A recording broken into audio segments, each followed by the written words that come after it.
Good evening everyone. और आप सभी जानते हैं कि हम लोग कॉन्स्टिट्यूशन भारतीय संविधान और राज्य व्यवस्था का एक क्रैश कोर्स कर रहे हैं जो कि यूपीएससी और सेट पीएससी के प्रीलिम्स के पॉइंट ऑफ व्यू से है। और कल हमारी पहली क्लास थी और ये आज हमारी दूसरी क्लास है। ठीक है, आप लोग मुझे सुन पा रहे हैं? तो आप मैसेज करके मुझे बताइए आप लोग मुझे सुन पा रहे हैं? Good evening everyone. जिन जिन का फर्स्ट लेक्चर है वो कल वाली क्लास एक बार जाकर देख लें जो हमारा फर्स्ट सेशन था। आज ये सेकंड सेशन है हमारा। ठीक है, आवाज आप मेरी सुन पा रहे हैं? Okay okay, fine fine. तो आज हम बात करेंगे ब्रिटिश क्राउन के अंतर्गत जो हमारा विकास हुआ संवैधानिक। इसमें पहला जो एक्ट है वो हमारा है 1858 का एक्ट। ठीक है, 1858 का एक्ट हमें सबसे पहले देखना है। उसके बाद हमें दूसरे एक्ट भी देखना है, इंडियन काउंसिल एक्ट 1861 का, 1892 का जो है काउंसिल एक्ट, फिर 1909 का काउंसिल एक्ट, भारत सरकार अधिनियम 1919 और 1935 का भारत सरकार अधिनियम। तो सबसे पहला जो है कि आपको पता है 1857 में विद्रोह हुआ, स्वतंत्रता संग्राम हुआ। और इसके बाद जो है आपको पता है कि भारत में अंग्रेजों की जो कंपनी थी, ब्रिटिश ईस्ट इंडिया कंपनी, उससे शासन को फिर जो है सीधा अपने हाथ में ले लिया गया सरकार के द्वारा, ब्रिटिश क्राउन के द्वारा, और कंपनी का शासन भारत में समाप्त कर दिया। तो हम स्टार्ट करते हैं गवर्नमेंट ऑफ इंडिया एक्ट 1858।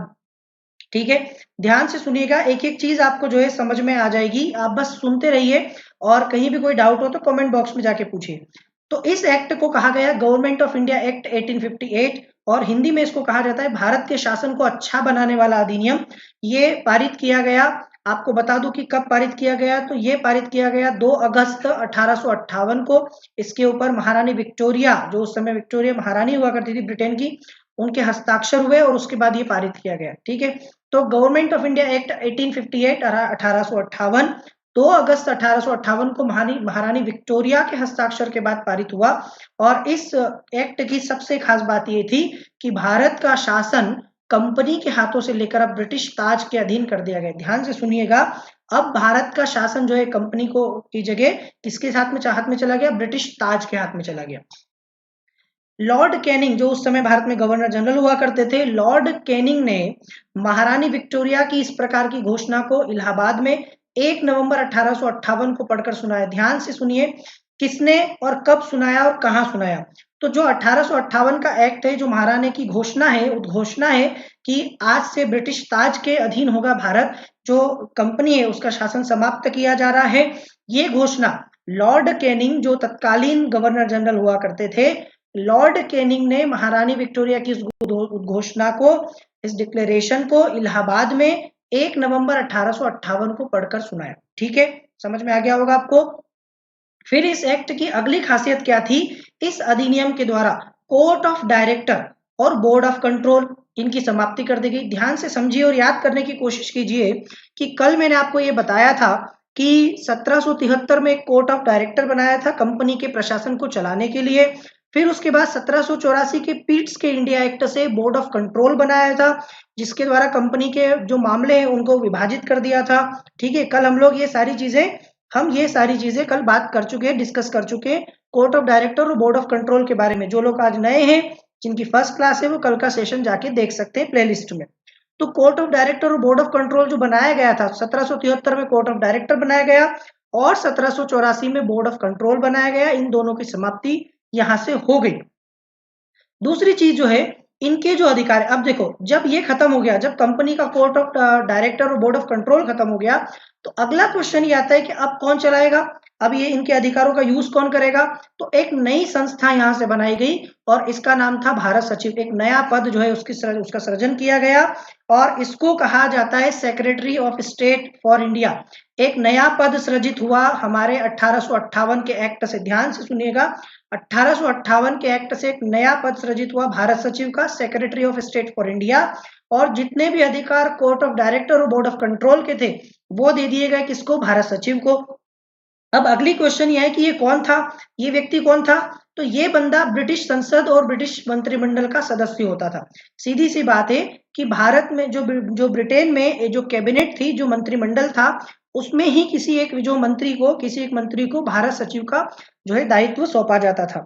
तो आज जैसे हमारे अलग अलग मंत्री हुआ करते हैं, तो उनमें से आप देखते हो ना कि इसके पास क्या मामले होते हैं, किसी के पास क्या मामले होते हैं। तो भारत के मामलों के लिए एक नया जो है पद सृजित हुआ, एक नया मंत्री यहाँ से बनाया।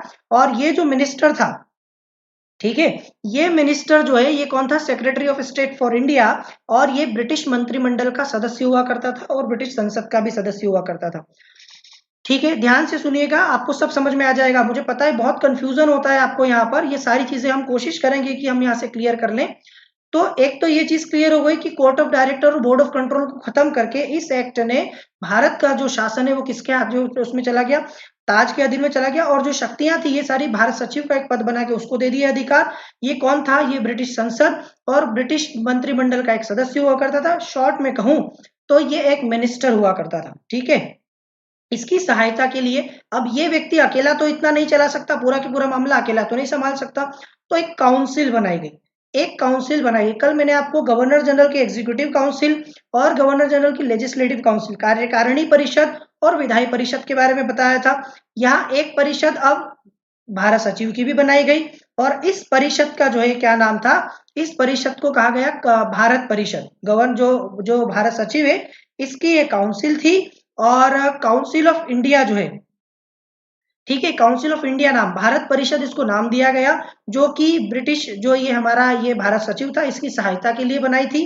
इस परिषद के 8 सदस्यों की नियुक्ति का अधिकार क्राउन को और 7 सदस्यों की नियुक्ति का अधिकार कंपनी के डायरेक्टर्स को दिया गया। ध्यान से समझिए, 15 में से 8 जो सदस्य थे, 8 सदस्यों की नियुक्ति का अधिकार किसको दिया गया, क्राउन को दिया गया। और 7 सदस्यों की नियुक्ति का अधिकार कंपनी के डायरेक्टर्स को दिया गया।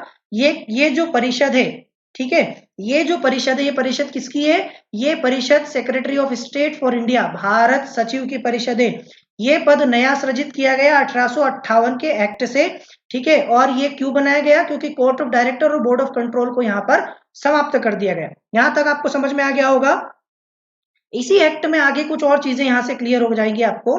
गवर्नर जनरल को भारत सचिव की आज्ञा के अनुसार कार्य करने की बाध्यता थी।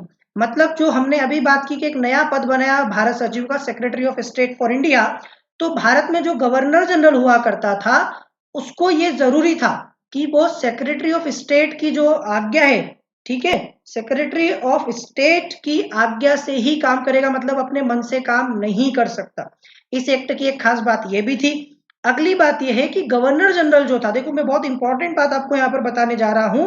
हो सकता है कि आप में से बहुत से लोगों को ये पहले से पता हो और कई लोगों को ये पहले से पता नहीं हो, तो मैं आपको ये बहुत आराम ये बात बता देता हूं, आपको समझ में आ जाएगा कि आप में से कई लोगों ने देखा होगा कि 1858 के एक्ट के बाद कई जगह में ऐसा लिखा हुआ मिलता है वाइसरॉय, कई जगह हमें लिखा हुआ मिलता है गवर्नर जनरल। तो गवर्नर जनरल और वाइसरॉय दोनों में क्या अंतर है, या दोनों क्यों अलग अलग नाम युक्त जो है प्रयोग किए जाते हैं, यूज किए जाते हैं।